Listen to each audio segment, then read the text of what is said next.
Hey. Welcome back to another episode of the Red Pill versus the Blue Pill.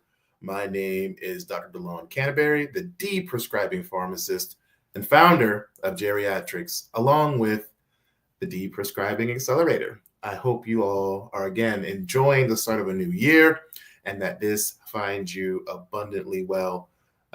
It's always a pleasure coming on sharing about the mission of why I've started the Deprescribing Accelerator, along with figuring out the maze of meds for our really confused caregivers and clinicians alike. And so there is a beautiful world in deprescribing research that is taking waves internationally, not just here, everywhere, you name it. This is a movement, and I want all aspects of our aging industry to start getting on board before more and more of our loved ones fall victim to the harms of medication misuse. So again, I'm Dr. DeLon Canterbury, founder of GeriatRx. We started this mission, really a lot of it from my grandmother, who suffered from misuse of a certain antipsychotic in her state with dementia. And now we are on a mission to crusade in helping health systems, families, loved ones, you name it, figure out how to best use your favorite geriatric deprescribing pharmacist. So there are tons of us out there that want to serve you and help you. And today's talk, we're diving right into the nitty-gritty of it. Retirement communities, what it means to age in America. As we all know, we kind of have our heart rates jump when it comes to some of the prices in caring for loved ones in some of these continuing care communities, nursing homes, some people call them retirement living, senior living communities, etc. Whatever name you want to use, we generally understand that this stuff is expensive, right? And to some people's surprise, it's not always covered fully by Medicare or Medicaid. Some people may get lucky with rehab and some long-term care stuff if you have supplemental plans, but for the most part, you're coming out of pocket, which is why it's vital to have people do some financial planning before you start making that decision on whether we're going to pay to have someone stay at home or pay to have someone go to a community. All right. And there are amazing places and options out there for all people alike. But let's talk about the elephant in the room. We know getting old here, at least in the US, costs way too much. I mean, navigating the system is costly. Paying a copay to see a specialist. You know, if you're treated out of network from your Medicare Advantage plan, you're going to be paying out the wazoo just for that consult. So we know across the board, even with insurance, it can be pricey to get the care and answers that you need. And so you got to have people know how to navigate and, more importantly, figure out what's the best strategic plan for your loved ones. As if you didn't know, all of us are caregivers or will be in the very near future. So we got to start thinking ahead when we're not in crisis and hedge some of the potential expenses when you're in a state of, well, putting out fires. So we're going to talk about a little bit today about the pain points I see and witness as we have taken on clients that are across the spectrum of aging, whether they're in the community, some are in rehab, some are in hospice, some are in assisted living facilities. And across the board, medication management is a big pain point, not just for families, but for the care providers, for the patient themselves, trying to keep track of when to start, when to stop. Do I take with food or without food? I take a night and a day. All of that, of course, is in the wheelhouse of a trained pharmacist. However, the places that face them and need them don't have those type of access to an expert who can manage that. All right. We've got a growing population. I think I've heard 10,000 people turn 65 every day in the US. We got an estimated about 56 million people over the age of 65 right now in our country. And it's only expected to grow.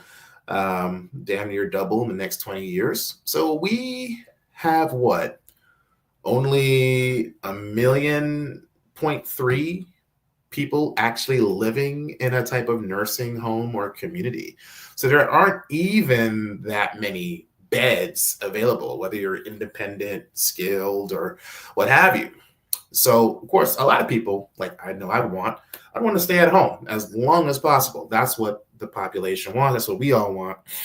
But staying at home isn't always the most cost-effective strategy. In fact, you're going to end up making sure that your home is safe and accessible for your loved one. You got to make sure if they have a need for any level of care, you've got someone who is watching them, right? Some are great and independent by themselves. Beautiful.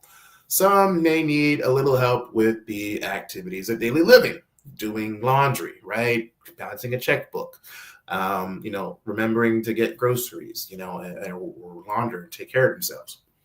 These activities of daily living and inactivities, IADLs, instrumental activities of daily living, can vary. And depending on if you have changes in that, can dictate how much time you're going to have to end up paying as a caregiver out of pocket to make sure that they're getting those care. And yes, sometimes it falls on you, the doting oldest child of the 5 siblings, and everyone's across the world, and you're the only one nearby to help. Or you could be the caregiver who's a spouse who is seeing it firsthand and seeing your loved one, and you're realizing, I can't do as much as I thought I could. You're going to end up making that tough decision on who am I going to hire or let into my home to manage this. And who better than having someone to make sure that if you are going to give someone a medicine, that it is the right and best option for them at present. But this is a pain point that I'm seeing across the board is, yes, aging can be costly. It helps when you have a plan and when you prepare and use, elder care attorneys, financial experts to help you make that life plan a little bit easy. But what I see across the board, whether you're in the most expensive memory care unit in the world, or you're in a general independent living community, we do not have people at play focusing on deprescribing. We have little checkups here and there. And of course, I am not speaking to the entire system. You're always going to have outliers where people are doing an amazing job at looking for ways to use non-pharm strategies, non-medication approaches, and make sure to get in the quality of the care that they need. However, I wouldn't exist today if I'm still seeing clients coming in with, whether you're in a skilled nursing facility or an independent, whatever the case is, or even just living at home. There is still craziness abound in some of these medication reviews, and it's out of control. So if we know for a fact that it costs X amount just to spend a day in a facility, why not pay a small percentage of that to have someone make sure that what you're taking is actually the best, safe, and appropriate, and even genetically sound medication for you? That's the missing link that I feel our retirement communities have not honed in on. I mean, and maybe I'm speaking more to the assisted living space. Maybe sometimes we see this in memory care units. And maybe, of course, even in the independent living community space, I find most of those people tend to be a little bit more healthy, a little bit more in charge of their care, and they generally are on lower meds, at least from what I see. But when we start talking about the ALFs and start seeing the increased levels of need of care, where you need some caregiver support or someone to make sure the meds are going to do their job, there isn't this emphasis on assessing not just all the high risk meds that we know are concerned, right? Not just the antipsychotics or opioids. We get that. I think that's becoming more status quo to minimize the use of them. But we aren't looking keenly at intense blood pressure management protocols, right? People are still coming through with 3 or 4 blood pressure meds and a diuretic that they've been on for 10 years, wondering why they need potassium or why they, have these other electrolyte disturbances, or dehydrated for that matter. Why aren't we looking intently at the antidiabetic meds, right? Or even the heartburn meds that have just been tacked on forever. Once you had that outbreak of GERD, a couple of years ago at the cookout. I mean, we aren't looking at some of the low-hanging fruit that I believe deprescribing specialists like myself and advocates can become a part of this continuum of care in step with the medical directors, if there is one, or the wellness director, or the director of nursing, if there happens to be one, or just the facilities coordinator. Why not make this a continued conversation if it'll ultimately lead to that resident staying and living longer, being on less, less is more in the space of geriatric medicine, hopefully saving them some unfortunate costs with, drug prices going through the roof on meds that are no longer needed, may even save the insurance any headache from potential falls or hospitalizations as related to that issue. I mean, there is just such a long win-win-win-win aspect when deprescribing becomes the forefront of care. And I don't mean just cold turkeying a bunch of meds. I literally mean having an open dialogue with your clinicians, your providers, your pharmacists, and your family to make sure that this is not worsening the care for Mima, whoever that you love. And so that's the pain point I keep seeing time and time again, not just from the clinician side where they are strapped for time, or they may just simply feel it's not their place if another specialist had written a prescription, or maybe sometimes it's the patient who came from a generation where, whatever he says goes. And I don't want to stop a med if my doctor doesn't prompt that conversation. That mindset is the medication mindset that has to shift from all aspects, frankly. And so when we have, of the 56 million or so people, 65 in the US, and we only have beds in these facilities or communities at about 1 million, that's still going to leave a good 55, 54 million people who are going to be at home and who are hoping someone is providing the service and not just organizing and managing the meds, but literally looking with a fine-tooth comb on, is this the reason why I'm having UTIs? Is this the reason why I fell last week? Is this the reason why I'm groggy after I eat? Whatever the issue is, the quality of life is vital. And if we're able to improve quality of life with a simple conversation, then wouldn't you expect that at every touch point when it comes to people's care? Absolutely. It's a no-brainer. Of course you would want that. I would want that. I mean, who wouldn't want that type of impact or touch point? And if I'm living in, a community where, I've got people already giving me the meds, why not incorporate a service where they're asking, why are you on this still? I mean, if I'm a nurse, I want to save time giving you something you, one, don't even need. Two, organizing and managing. There's a labor cost associated with that, right? And three, if it's not making sure the patient lives longer and is happier and is, having the best outcomes, then what the hell is the point? What's really the point? So that's what I mean by deprescribing. Is not just a med review. It's, are we exhausting everything in this person's lifestyle, in mindset, in spirituality, in exercise, in movement, in nutrition, you name it. It has to become a pillar of lifestyle medicine, which leads to the outcomes we see with the actual deprescribing. So, in my work, we do tons of in-services. We do tons of talks, webinars, workshops in our communities.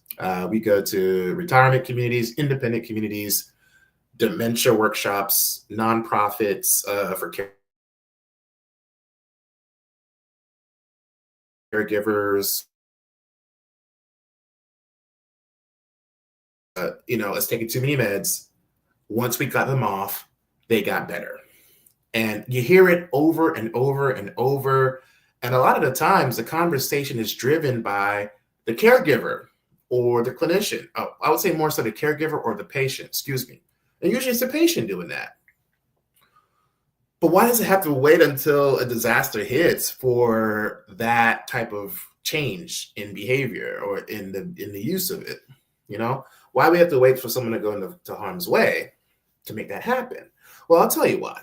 We don't have anyone taking full accountability for all the meds. And yes, it's going to fall technically on the PCP, but when you got a PCP with a client with 5 different specialists or 2 different pharmacies, it's very difficult to ask of them to make that happen. Now, I always tell people to advocate for an annual wellness visit and have a specific consult dedicated to just medications. That is required and completely free. Do that. Is that done to the point to where you're getting down to as little meds as possible is another conversation. You know, I don't mean just another checklist from your med assistant or CNA saying, are you still taking this? That is, guys, not a comprehensive med review. We got to see it from the standpoint of what a clinical deprescribing advocate can do, and is looking for opportunities to reduce your pill burden. Okay. So the truth is, we're not seeing enough of deprescribing at the forefront in assisted living, in adult daycare centers, in memory care units, right? You may see it in SNFs. Okay. I'm not going to say it's all non-existent. Of course, you're going to have people that just act on it, but we got devils, unfortunately, in the details. When we're comparing retirement communities in underserved, urban, primarily Medicaid populations, the rates of polypharmacies skyrocket, all right? The rates of antipsychotic use skyrocket. Looking at actually a recent publication from a good buddy, Dr. Michael Steinman, who's a leader of the Deprescribing Research Network. He did a study between 2012 and 2017 looking at the prevalence of potentially inappropriate meds within nursing homes. Now, guess what? It is not easy tracking data within some of these communities. And they had to do this where they were using Medicare Part D claims, right? And that's not always going to be reflective. In fact, it will most likely be underrepresenting the percentage of how many people are taking a potentially inappropriate medication in the US, all right? So this was a retrospective study. This was looking at close to over 1,375,000 patients who are in a nursing home who are a part of Part D. This was over the span of basically 5-6 years. And they're all 65 and up, averaging about 600 days in the study, all right? And so what they did was look and see, okay, based on the claims data, now mind you, this is not including all the over-the-counters and all the supplements and those things that are not covered by insurance. So that even, again, is a reason why this is likely underrepresenting the true number. But in looking at these stats, they found that there was a preponderance of inappropriate potentially meds. In fact, they found that the average statistic of someone taking at least one inappropriate potential medication is about 77%. All right? 77% of these people, of these 1.3 million nursing home residents, again, tracked for over 5-6 years, found that there was about 77% of people taking at least one med you don't even truly need, okay? He even breaks it down further, and they found that about 27% of those people had one potentially inappropriate med, 22% had about 2 meds, and about 29% had about 3 or more known potentially inappropriate meds. And this is, mind you, referencing the Beers criteria. Okay, so it's not, it's a rough idea of what's truly happening. And I want to give you guys the lowdown on what these nursing home people may be taking. And some of the classes of meds that were found were categorized into a couple of sections. We've got drugs that are anticholinergic, which are a big no-no when it comes to our dementia population. but it's used frequently for people who may have urinary incontinence or gout or excuse me, COPD or stomach issues or irritable bowel syndrome. All right. We've got a couple of antibiotics that are inappropriate. We've got a couple of blood pressure meds, cardiovascular drugs. Half of the meds that we found to be potentially inappropriate came from, guess what? Our central nervous system drugs. So our antidepressants, our antipsychotics, our benzos, our barbiturates, you name it. All the beautiful meds that we know worsen falls risks, along with a number of other concerns, were about half of the potentially inappropriate meds found. The most significant one being lorazepam, all right, within the benzo class. The other ones were some hormone meds, long-acting insulin or sliding scale insulin, some GI meds. So, proton pump inhibitors are a big one that we want to avoid. About 17% came from the GI, from proton pump inhibitors. And one of my least favorite drugs, NSAIDs, were a huge one. So the use of those chronic ibuprofens, diclofenac, you name it. So those were the classes of meds that our nursing home residents, at least within, in this case, I believe skilled nursing facilities, were the ones to have disclaimed. All right. Now, mind you, again, this is being used for people with Medicare Part D, who average about 600 days in that facility. So, now mind you, they use the Beers criteria here to cross-reference and make these extrapolations. But this was the first ever to kind of compile and get an idea of what this would look like in comparison to those who may not live within these settings. And most of the people they found were about 67% female. All right. About 75% of people in these settings are generally white, just for you guys to know. But on average, yeah, there was some pretty awesome findings from this 2019 study, which was published here. So they even go further to kind of rank the top highest seen meds. So I'll give you, I was looking at the study now, some of the most frequently top 20 potentially inappropriate meds in long-stay nursing home residents between 2013 and 2017 of these 1.3 million residents, right? Number one most prescribed PIM or potentially inappropriate med was indeed lorazepam. About 300,000 people were found to have lorazepam on board. Now, mind you, this study doesn't tell us, all the indications or why or diagnosis codes. So it's difficult to say if they were all 1,000% inappropriate. I'm sure in some cases they were, but it wasn't designed to do that. It was designed to just kind of give you a rough estimate of what could be inappropriate. Next up on that list, pantoprazole. All right. After that, we got nitrofurantoin as number 3, Seroquel number 4, short-acting insulin, Xanax number 6, risperidol is number 7, another rapid insulin number 8, clonidine, digoxin, promethazine, more insulin, Magestrol, which is an estrogen-based drug used for, appetite, Zyprexa or olanzapine, clonazepam, Haldol, meloxicam, Ambien, amiodarone, and hydroxyzine. All right.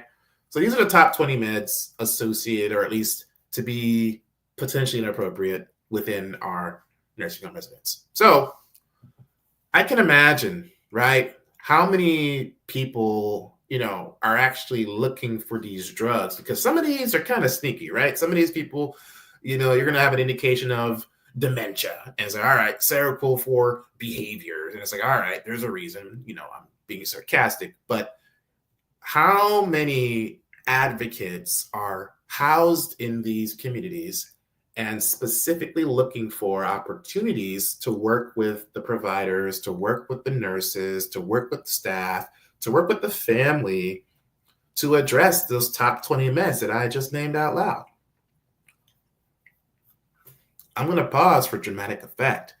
I don't know. I don't, right? I don't. But I can imagine if this study is telling us that there's about 76% prevalence I could be damn sure there isn't a deprescribing pharmacist in every ALF, you know what I mean, or at least working with an ALF or working with some of these independents or even memory care units. Okay, and for the amount of money you have to pay just to be in them, depending on where you are, you're going to be dropping $5K a month, upward of $10K a month for the more high end level of care needs, specifically like memory care. But what are we getting with that? You know, are we getting this type of de-prescribing service with that? It's a strong no. Probably not. All right. In a skilled nursing facility, yeah, sure, you're going to see that because there are federal requirements that make that happen, right? That's the beauty of what we have consultant pharmacists who go in and they do gradual dose reductions, they do P&T committees, they do reporting, they work with the team to get some of these things addressed.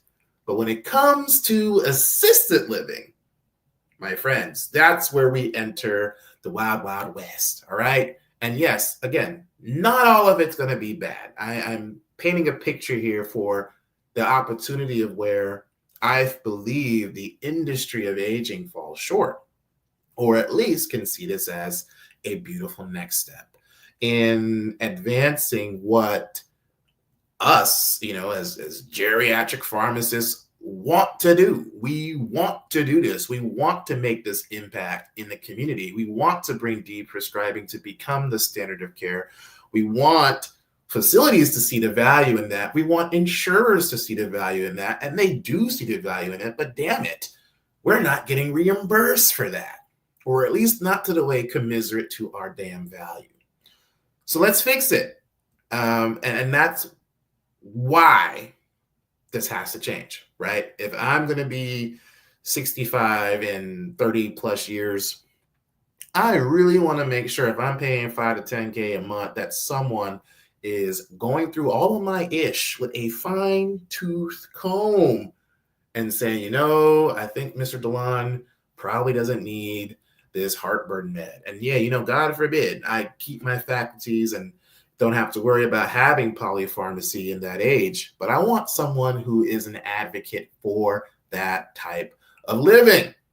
Because we not all may not have a caregiver. We all may not have little grandbabies who care. We may not have that advocate. So how are we implementing this to hedge a 10,000 plus a day growing population of 65-year-olds in a system that frankly cannot handle it? I mean, I don't need to belabor that. We are inadequate in handling it today.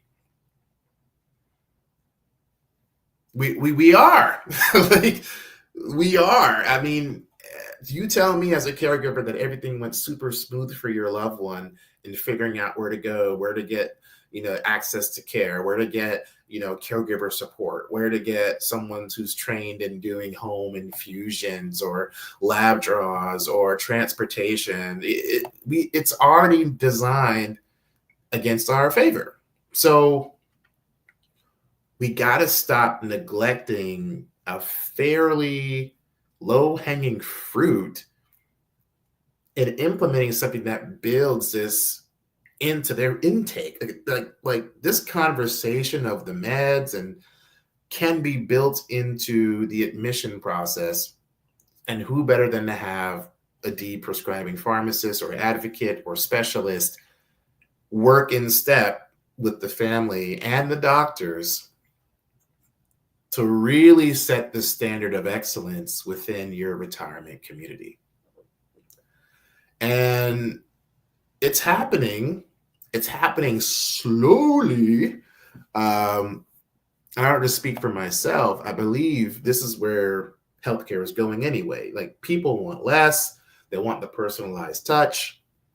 They're done with taking another pill just because that's the only option. Everyone's open to different ways to heal now. So what's it going to take for your local retirement community to make this, you know, the standard activity? Look, you go into these facilities, first of all, these places are mansions. They're cruise ships that are stationary, right? You go in, you can do this. You can go do yoga. You can go swimming. You can go play water polo. You can go do Tai Chi. You can go do music therapy. You can go to a concert. You can go to a movie theater in your own community. You can go to a hair salonist. You've got all these options. You got physical therapy, speech therapy, occupational therapy, concierge doctors, concierge pharmacists. You've got all types of awesome resources at the bedrock of these continuing care retirement communities. Yet no one is specifically hired to help people get off of medications safely. And that to me is a problem. And that to me is the solution to some of the issues on why people are admitted in the first place. And I don't think it's too much to ask if you got someone coming in with 10 plus meds that you say, hey, you know, part of our service is to have Dr. DeLon Canterbury do a complimentary review for you. We take care of him on the back end. Don't worry about it. But just because we care, let's change the standard and give you a full hour conversation with a specialist who can give you some hope while you're here to reduce some things that you may not even need anymore. I don't think that's a far-fetched idea. I think that's a beautiful idea. I think that is going to have to happen. And mind you, this is a small population. This is only the 1.3 million beds I mentioned that are even in these facilities. We haven't even talked about the community yet where people really, really need it, right? That's the larger picture is that is, if that, I mean, that's going to take a larger act from our insurers and from a policy standpoint and from a social movement standpoint, because we like our meds in a fast-paced American society. And because of that, there'll be some other burdens, but why not start this in these microcosms of already pretty awesome places that already have the people that are actually passionate about it, but they're not actively doing it. Pharmacists, this is your time to shine. This is your time to rise up and quarterback deprescribing as the standard of care. It doesn't have to be just me. It doesn't have to be me. Most of the time, it's the caregiver who does it. Most of the time, it's a concerned daughter who is tired of their mom having issues. They sought help. They said something to the clinician, and they got something tapered. It's not that hard. Like, it's literally saying there's an issue. Can we try something like a drug holiday? Assess in 2-4 weeks. Did they get better? Yes or no? Great. They did.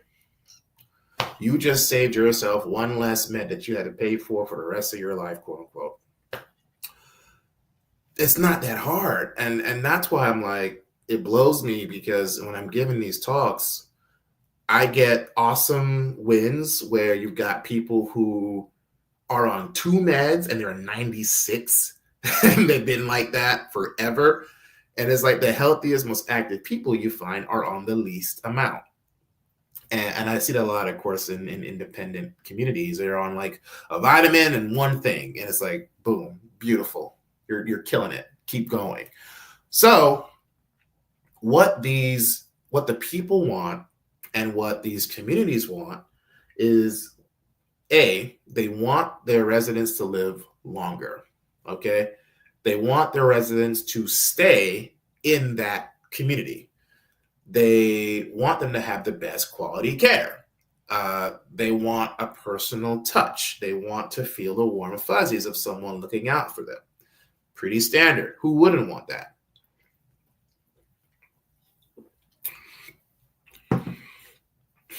The thing is, they don't know how to do this.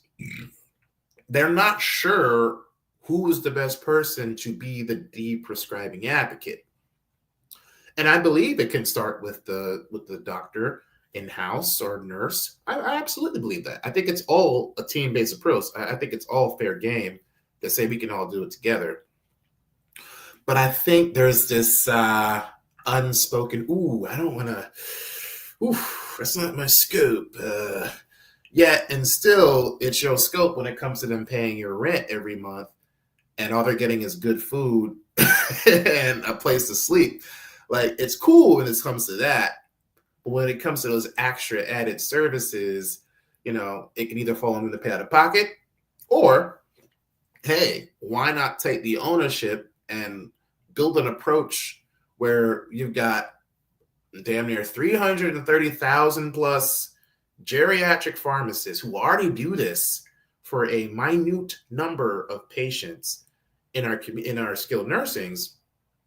You don't think they want to do the same thing in a place where people actually might not have as much need, or at least might have better health care, or at least may have, I guess I would say as a better word, less complex medical conditions, whatever the case may be. But doing it in a setting where you offer it and the person's already bought in, it's much easier. So we're missing the mark when these places of excellence that already have the beautiful, shiny websites, the amazing, luxurious amenities, and awesome things they feature. If you want to really distinguish yourself from others, you need to have a Deprescribing specialist on board. You need to have someone, as much as you have your exercise dude, your pool guy, the yoga coach, the chair volleyball person, as much as you have all these awesome amenities, you need to have Deprescribing as a core service front and center. And the reason is it's not that hard to just have a conversation. And I'm not saying everyone needs to be on off of everything. That's, again, besides the point. But if you want to start protecting your client's length of stay, quality of life, ability to not fall victim to, being lost to hospice or palliative or another level of care that you can't provide, are you making sure you're doing all you can do to reduce those potentially inappropriate medications that we listed earlier on in our conversation? And if you're not doing that, then you're potentially losing someone to an antidepressant that was mismanaged or misdosed. You're losing someone to an insulin that simply wasn't taken care of, or it was an insulin that was overused. And now someone who you just had, who was paying your lovely $10,000 a month rent and room and board, you now lost him to another facility because you were not Deprescribing, or you didn't have someone to facilitate, advocate, and implement Deprescribing in your care setting. That's on you. That's on you as a community. So in this wave of at least trying to touch on the multitudes of barriers that come with access to experts that do this, to pharmacoequity, to precision medicine, genetic testing, ways to reduce adverse drug events, why not start with an approach that isn't going to necessarily lose your money? This is going to help you potentially save money and labor, and most importantly, keep your residents healthy and happy. Like that's the goal of why you got into aging in the first place. This is helping to see people age into their golden years happy as hell. Simple as that. This shouldn't be a heavy lift. So that is what they want. They want to spend less time managing older adults that have all these acute conditions that end up leaving them in and out of their care community. Because you don't have Deprescribing advocates and implementation strategists in place, you're now missing the window on people who could have stayed longer, on people who could have been much happier, on a potential fall that, we didn't attribute to the overuse of a sleep med or an antihistamine or a Benadryl. You see, the extrapolation of this can go on for days. And I don't have days to talk about it, but that is the niche that I think we're missing the mark on. And that is why we can no longer neglect the conversation, the elephant in the room that everyone wants to circumvent. And it's like, you do an admit and you see 15, 20 meds, and you're already wondering, no wonder you're coming to our skilled nursing, or no wonder you need this. Like, and then what do you do half the time? You probably continue the same list that led them there in the first place. And then what happens? They probably get worse. Statistically speaking, when we're comparing people in the community versus those who may live in some of these communities, specifically these nursing homes, these other retirement communities, there's a higher rate of polypharmacy. There's a higher rate or incidence of high-risk medications. There's a higher rate of use of antipsychotics. If you're minority or may have a lower education, and if you're a female, you also will have a higher rate of polypharmacy, inappropriate medication use within those community retirement settings versus someone living at home. Okay. So I'm focusing on retirement communities, and I don't think they're the bad guy. Don't get me wrong. I'm simply saying, let's create a change in that narrative. And let's start with the low-hanging fruit, which is, mind you, probably the most over-medicated population in the entire US. Older adults in skilled nursing facilities. And by proxy, probably assisted living facilities as well. All right. It is mind-boggling to me that there is more harm in these settings versus those who are just living at home. Statistically speaking, now looking at the data, looking at all the studies, we see that across the board. We know that across the board. And when there's a higher med list, there is an association of a higher risk of death and mortality. My friends, you cannot make your ends meet as a retirement community if your patients are dying. I hate to get dark, but if your resident is dying and it is associated with the medicine, you just lost out on an opportunity where you could have implemented something different that no one has started that could have preempted some cost savings, and more importantly, would have kept that family happy because, hey, they're alive and well. And they're enjoying pickleball with Sarah on the courts instead of going to a funeral. And now you're trying to fill another bed. Because, yes, I'm speaking to the business side of these settings. This is going to ultimately come down to how many beds can you fill, and are you helping people become healthy and happy? Happy and healthy. Okay? So why wait for that to happen? You know, why? There's no need to wait. You've got, like I mentioned, you've got deprescribing nurses, deprescribing pharmacists.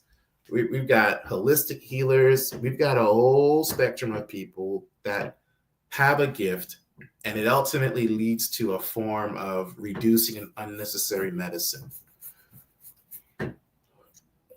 So let's do something different. That's what I propose. So the counterintuitive thing that you need to start doing is, yes, guess what? Let's put a pharmacist in there. And also, guess what? There is no pharmacy. Oh my God. We have clinical skills that you don't necessarily have to be attached to a pharmacy to use and do and perform. We already do that a bit with the skilled nursing world with our consultant pharmacists. A lot of that time, that service is tacked on to a long-term care pharmacy, which is actually incentivized to dispense the meds. So interesting, ironic conflict of interest, maybe, perhaps. Bueller, someone explain that if you can. But not always the case. But hey, I can be a bit hyperbolic just to make the point. But get this, you can put a geriatric pharmacist into your independent or into your ALF or into your memory care or your adult daycare program, have deprescribing workshops, Give people some tools on what they can reduce. Let them make it happen with their providers. Come back, hopefully avoid an issue that they've been having, saving a side effect or improving the quality issue. And now you got that person for life, because guess what? You made such an impact in their customer satisfaction, they're going to come back. And they're going to talk about it. And they're going to tell everyone in their network. And now the narrative has shifted from reactive healthcare to proactive healthcare, which is really the goal of medicine, is to be preventative. So we're killing the quality of care. We are. There's a number of reasons why people are put into some of these communities, and all of them can be amazing. But some of the reasons can be outright prevented, or simply, I can no longer do laundry and bathe myself, so now you need to be put there. And yes, those are other, variables that I'm not going to fully address, since today we're really focusing on more the inappropriate use of meds in this population. But hey, we're happy to do this. Like, pharmacists want to do this. Pharmacists love doing this. We're trained to do this. We enjoy having these conversations. We enjoy working as a team. We enjoy seeing the impact from those interventions. We love deprescribing. Deprescribing is second nature to us. But unless you're a geriatrician or holistic, deprescribing is not necessarily taught to our budding, awesome future prescribers. Believe it or not, it's not taught in schools. Unless you're doing an advanced gerontology, geriatric fellowship, or training of some sort, you're not really covering when to taper a medicine. I'll be honest, I didn't know deprescribing in pharmacy school. I did not. Closest thing we covered was like what an MTM was. And I wouldn't say that's deprescribing, frankly. So if our future NPs, NPAs, and prescribers aren't necessarily sure or even trained, let alone how to have positive deprescribing conversations that approach his holistic care using, mind, body, spirit, and all the 6 pillars of lifestyle medicine and all the beautiful things. Look, we all know the studies. We all know plant-based movement, nutrition is the key to a healthy life. Everyone knows this.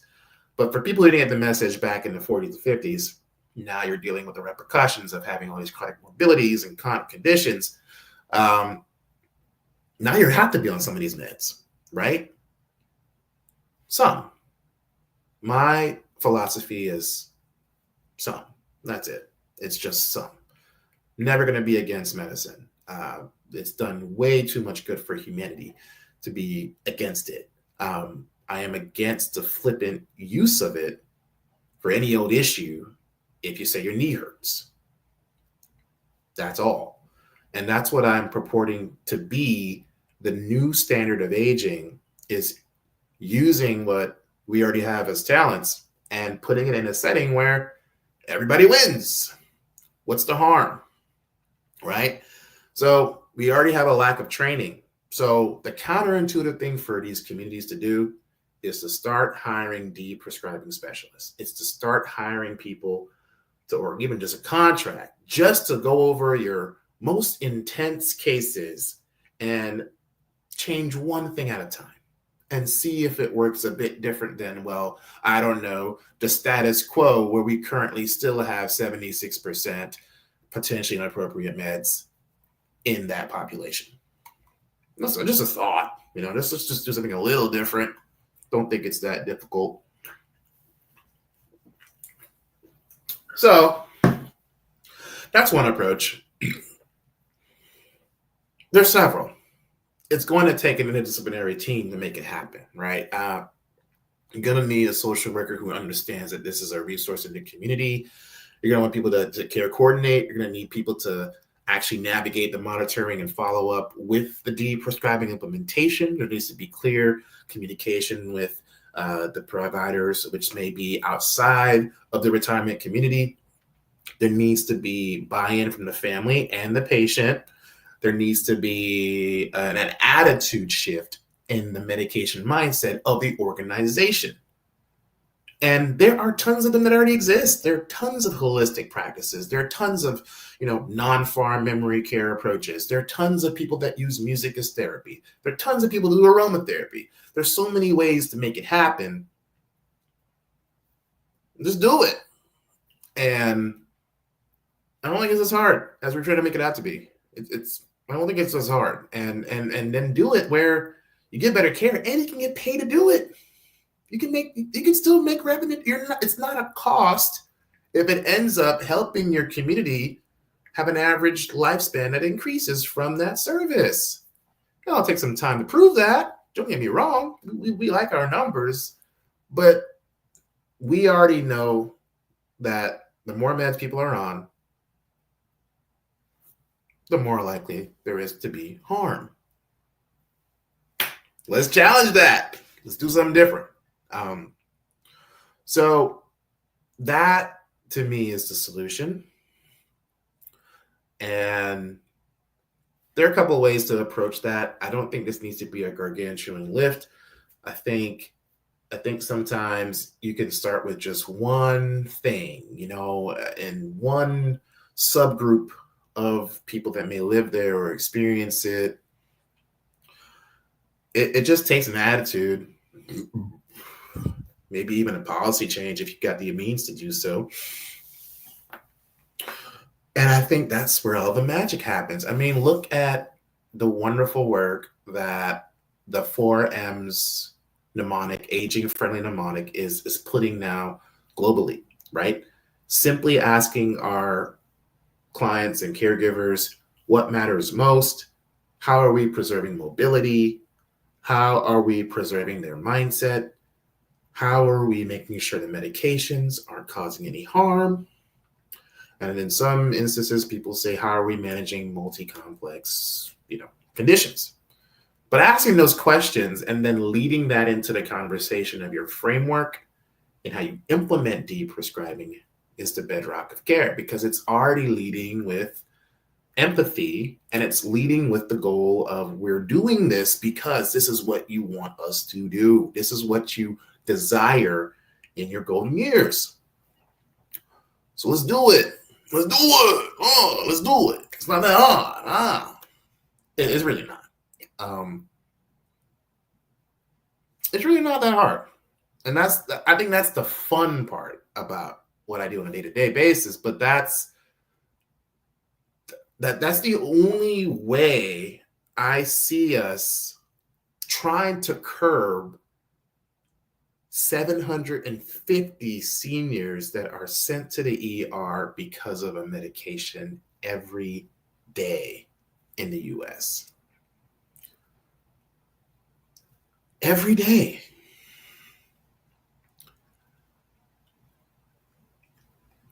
Every day. Every day. This is not the best healthcare system.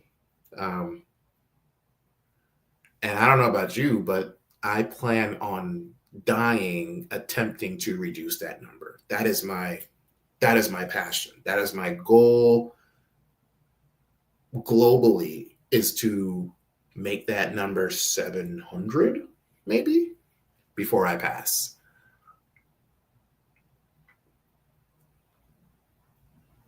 It doesn't make sense. It doesn't make sense that is what we're paying for. So, we can go on for days on more literature, studies, psychotropics. Today, we're just painting the bigger picture of, to me, one of the most missed opportunities across all spectrums of aging is making deprescribing the gold standard of every touch point of care. Because it doesn't really take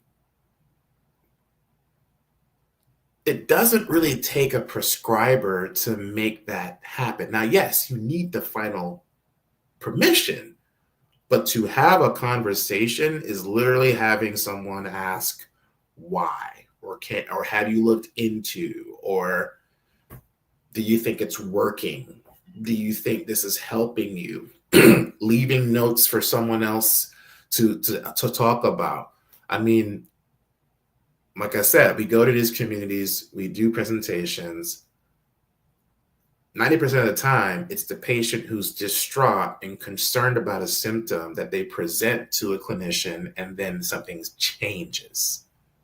Where we can counterintuitively flip the model and have people who already do that in place to do it freely, and then see if that also curbs the number of people being sent preventively from medication side effects. Doesn't have to take someone to spark that. It just takes someone who's concerned and is like, yo, I see a lot of crazy stuff. I'm not a pharmacist, but I think you should look at that with your provider. I think there's some issues here. Or talk to your pharmacist in the community. Talk to someone who may know more than me, and start a convo. You can put people in place to do that in any setting, in a therapy setting, for occupational setting, because guess what? 40% of people, I mean, it must be more than that. What's it? 40% of the older population are taking at least 5 or more meds. Or is it 5 meds? I'm forgetting. But the truth is, someone's taking something. If you're 65, you're taking something. It's rare to find someone on less than 5, but you're taking something. And so we already have a growing population that's only getting larger, with less deprescribing specialists, with less board-certified geriatricians, geriatric PAs, geriatric NPs, geriatric pharmacists, geriatric social workers. We have a huge disservice, and it likely because of the lack of resources and capacity from our model, but we don't have enough people to manage the 56 million seniors. And if you don't have enough people to even do that, you could damn sure bet there isn't someone looking at your meds. There isn't someone thinking critically on, is this harming you? And we don't have the need to track it when you're in a certain care community, because it's not our job. We track it when you're in a skilled nursing facility. And even when we do that, we don't even code it right. So you don't even know why you died or why you went to the ER. We just code it as something else. It's never always a clean cut, oh, polypharmacy, that's the answer. That's why they're here. You're going to code it as something else, because no one wants to put that, and no one wants to get dinged or have a Medicare F-tag or HEDIS ding, whatever the hell, reimbursements affected. Nobody wants to put that. So you already got a murky system putting in murky data. And no wonder the study I cited earlier was one of the first ones to try to, amalgamate, whatever, what's the word? To count how many people are actually taking inappropriate meds in a nursing home setting.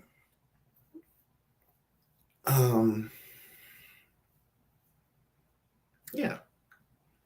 So I invite you to do this for yourself. Do this for your loved one.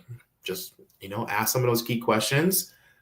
Frankly, go out to those communities that you're considering and ask is there someone in place. And I don't mean someone who's organizing pills just to say, here are your pills. That's not at all what I'm talking about. I am talking about someone who is critically thinking through, as a specialist, on whether each and every one is interacting, is appropriate for your age, is appropriate for your kidneys, is appropriate for your liver, is using genetic testing to make sure it actually interacts or doesn't interact with your body, is looking to see if you're actually having side effects instead of a new health condition, is actually trying to stop prescribing cascades, is doing false risk assessments, is looking for medications that may worsen cognition and impairment of your memory, looking for dehydration, looking for opportunistic meds that can be stopped, looking for chronic use of NSAIDs, pantoprazole, lorazepam, barbiturates, antidepressants.